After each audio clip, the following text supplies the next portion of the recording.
What is going on, everyone? Welcome back to Behind the Arc Basketball on YouTube. Today I'm going to talk about the top 10 most disappointing college basketball teams of the 2019-2020 college basketball season. Some of these teams here on the list were just way overhyped in the preseason and didn't even come close to living up to expectations this past season, while other teams on the list here just had it rough in general, kept on suffering loss after loss after loss, and then other teams, unfortunately, on the list here just had major problems with the injury bug and could not catch up in the standings.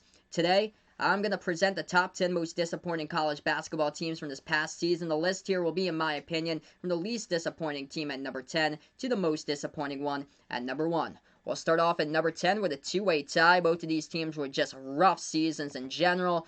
The Evansville Purple Aces and the Nebraska Cornhuskers. We'll start off with Evansville first.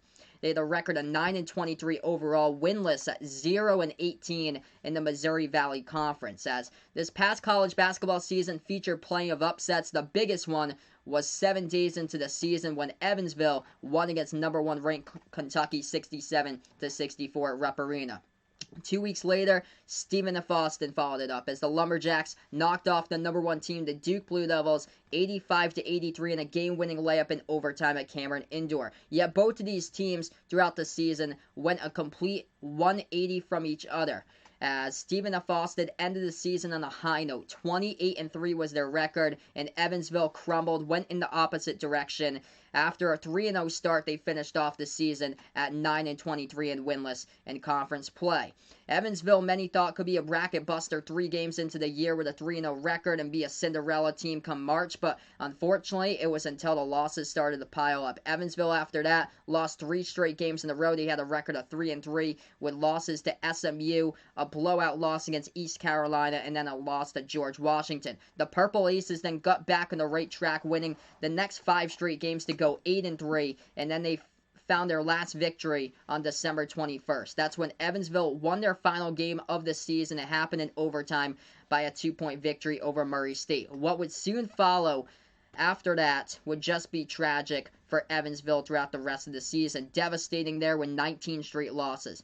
5 days later, on December 26th, news broke that the head coach for Evansville, Walter McCarty, will be put on administrative leave by the university after reports of an alleged sexual misconduct in violation to Evansville's Title IX policy. That's according to ESPN. McCarty would later be fired from the program on January 21st, and Evansville would go through 2 separate head coaches for the remainder of the season, and they would go winless in conference play in the Missouri Valley. Now move on here to the second team for number 10. That's the Nebraska Cornhuskers. Just disappointing year. 7-25 overall, 2-18 in the Big Ten, and I expected them to be at the bottom of the conference. Just not this bad at all for Nebraska. They had a new head coach in Fred Hoiberg, massive roster rebuild from the previous season. I didn't think that they would be this terrible. A power conference team is supposed to win against mid-major programs during their non-conference slate. However, Nebraska suffered 4 losses against mid-major programs here in their non-conference games.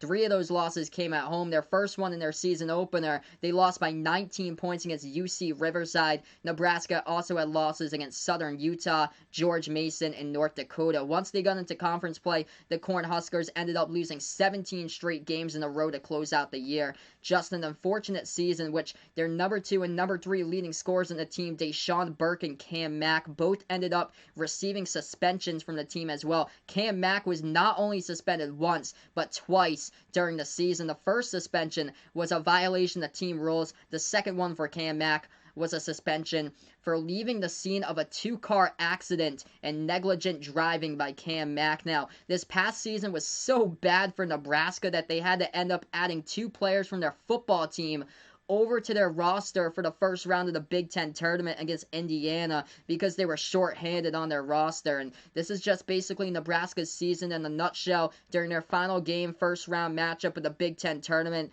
head coach Fred Hoiberg had to be taken to the hospital during the final 4 minutes of the game. And for 2 hours after that matchup, Nebraska's team and staff were held in the locker room out of concern of possible coronavirus exposure after that game. That was until the news broke later that head coach Hoiberg was diagnosed with the common cold. Just an unfortunate season for Nebraska. Now we'll head over to number 9 on the list. This one goes out to the Georgetown Hoyas out of the Big East, as they finished off with a record of 15-17. 5-13 in the Big East Conference. Now, heading into this past season, Georgetown was supposed to be on a team on the bubble, but they ended up nowhere being near that. They were on the bubble for quite a bit, like around early January or so, but then injuries just started to pile up. They started out the season well for Georgetown, though, 10-3 record, but that was until the injury bug hit them.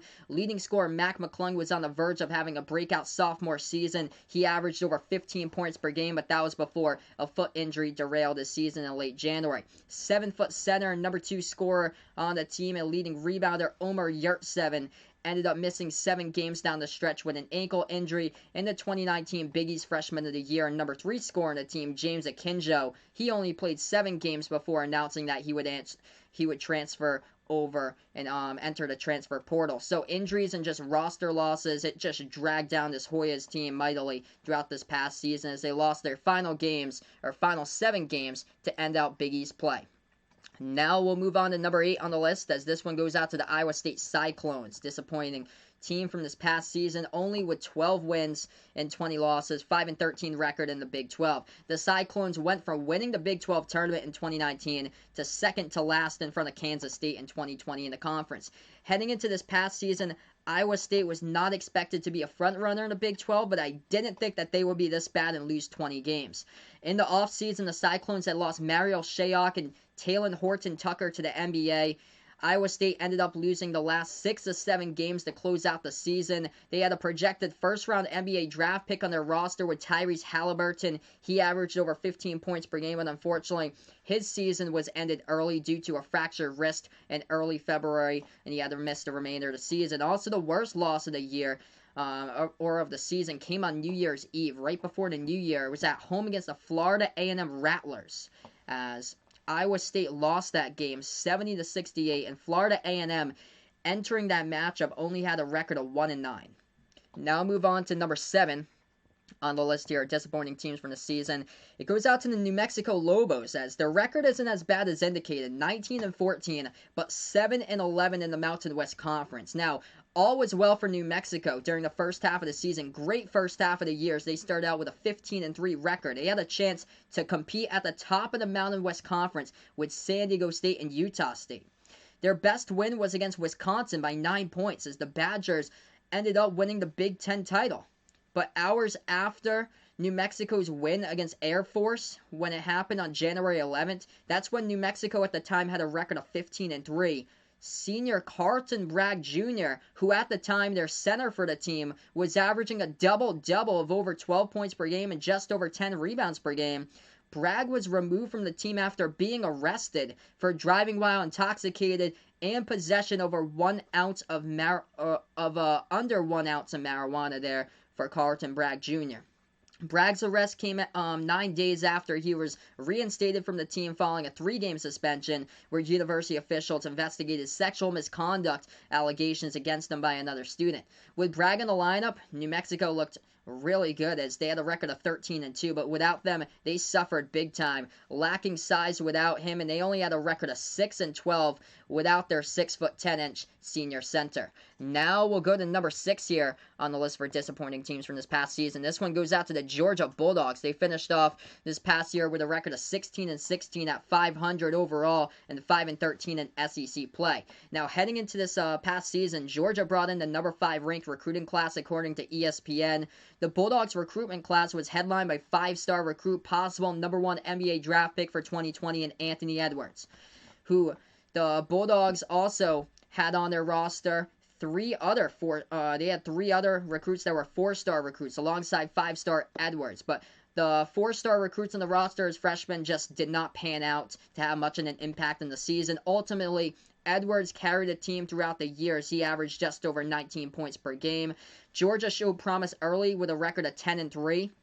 Their 10th win in the season was against number 9 ranked Memphis at the time, but once the tougher competition came during SEC play, the Bulldogs fell apart and they just got ripped to shreds defensively as they ranked at the bottom of college basketball, allowing just over an average of 75 points per game to opponents this past season.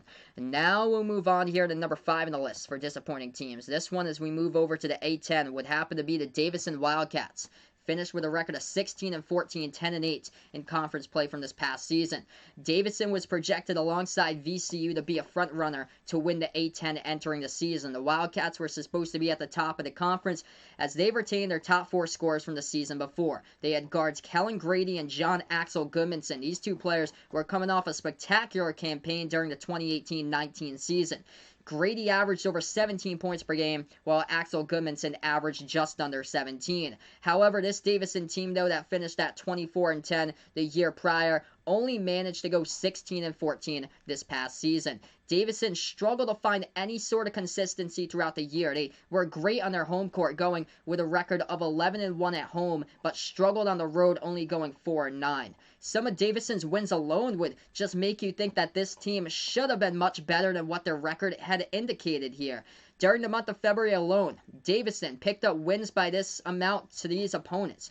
Davidson won by 35 points against UMass. They beat Fordham by 30 points. Davidson also won by 29 points on the road at St. Bonaventure, and they also won by 25 against LaSalle. Now we'll move on to number 4 on the list for disappointing teams from this past season. This one goes out to the Memphis Tigers, as Memphis finished off with a record of 21-10, 10-8 in American play.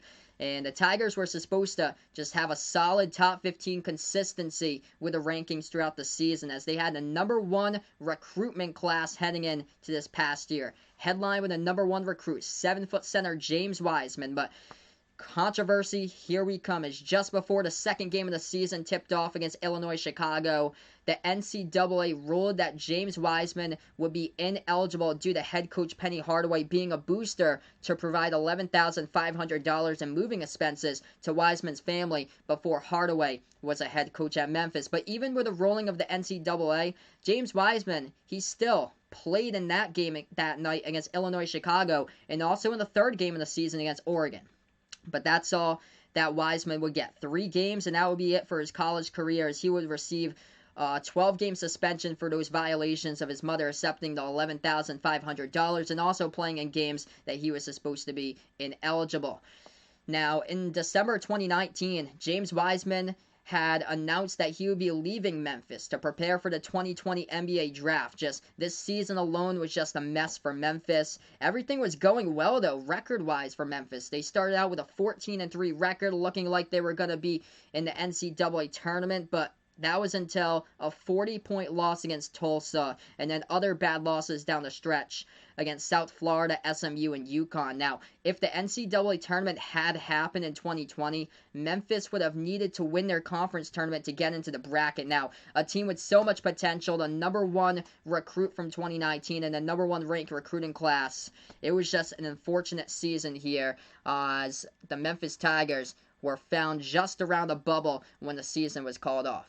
Now move on here to number 3 on the list, as this one goes out to the VCU Rams, with a disappointing season in this past year for college basketball. Finished off with a record of 18-13, 8-10 in Atlantic 10 play. And I was just talking about Davidson at number 5, as they were supposed to be a front runner to A10 projected before conference play began. And also VCU was supposed to contend with Davidson. But unfortunately, both of these teams were not at the top this past year in the A10, as it was all Dayton's conference.